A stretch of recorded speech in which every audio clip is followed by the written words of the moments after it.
Le viaduc, quelques jours après son inauguration. Le même viaduc, le voici 8 ans après. Triste réalité. Sur environ 140 lampadaires érigés sur ce tronçon long de 7 km, reliant Brazzaville à Kintélé, à peine un seul demeure allumé. Ce manque d'éclairage est l'une des causes des accidents sur cette voie publique la nuit. Selon les témoignages, plus de 20 accidents mortels ont été enregistrés sur cette voie. Depuis plus de 2 ans, les automobilistes courent le risque de rouler sur ce tronçon dans le noir. Une situation qui remet au goût du jour la problématique de l'entretien routier au Congo. Les usagers de cette voie sont inquiets. Pourquoi on présente au chef de l'État toujours des autorités incompétentes? On ne peut pas comprendre et accepter que cette route soit dans le noir. Pour ne pas seulement s'arrêter ici, la route Mukondo-Komo, dans le noir. Le tronçon Ngamakoso pour sortir à Manianga, dans le noir. Est-ce qu'on peut travailler comme ça?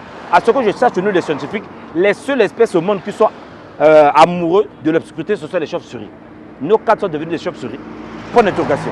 Pourtant, la corniche est éclairée. Mais pourquoi ce viaduc-là? Ce qui est à l'origine de plusieurs accidents. Ça fait même pas une semaine que j'ai assisté à un accident. Le monsieur était sur le Jakarta.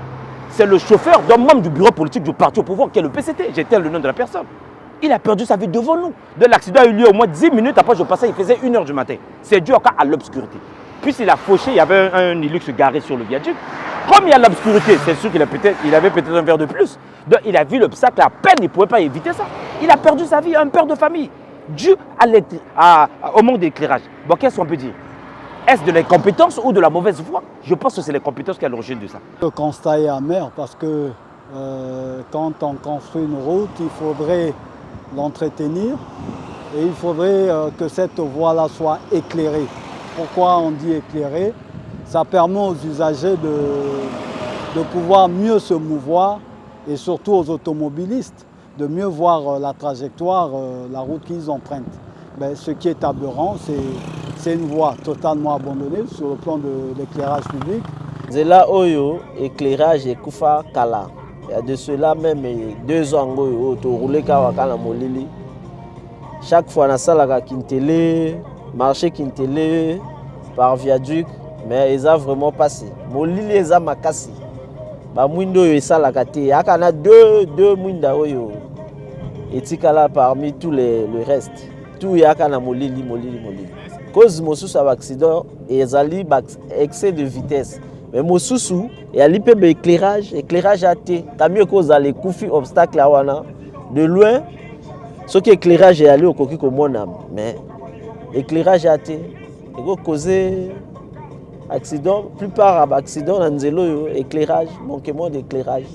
Construit à 103 345 millions de francs CFA, cette voie de communication qui autrefois faisait la beauté et la fierté de Brazzaville et de Kintélé dans la soirée devrait avoir un traitement spécial, ne fût-ce qu'à travers les édifices érigés à Kintélé, lesquels reçoivent très souvent des étrangers pour des colloques à grande échelle. Hélas, malgré les cris de cœur exprimés, aucune communication officielle de la mairie, elle qui est habilitée à assurer l'éclairage public à travers l'appui technique de la société ENCO. C'est à la mairie, notamment, de prendre ses responsabilités. Parce que nous avons les taxes que les automobilistes payent. Ces taxes-là devaient servir à l'entretien des voiries urbaines, notamment des voies publiques. L'éclairage public et tout ça. Nous avons les taxes aussi couramment que la population paye. Quand on paye les factures d'eau, on paye aussi la TVA. Cette TVA peut aussi servir à entretenir les voies publiques. Mais ce n'est pas ce qui est fait. L'État. Mais demain, ça peut m'arriver. Donc on attend qu'on puisse perdre encore beaucoup des citoyens congolais pour qu'on puisse penser à l'éclairage de ce viaduc. Vraiment les autorités compétentes, le maire de la ville, le maire de Kintélé, député maire Stella Mensa Sassou, penser à éclairer le viaduc de Kintélé parce qu'on en a marre d'assister tous les jours à des accidents mortels. Il y a dit que moto a la responsabilité, autorité a la responsabilité à Makamboyo. Vraiment, il faut que côté Moulaka, Nababutu, Amona, Asosola, Amona, va réviser vraiment Nzelango lumière et autres vraiment makasi. La réalité actuelle au viaduc est la copie conforme du reste des avenues de Brazzaville, à l'image de celle qui relie Mukondo à Kombo, appelée avenue de Luya, qui aujourd'hui n'a plus un seul lampadaire allumé.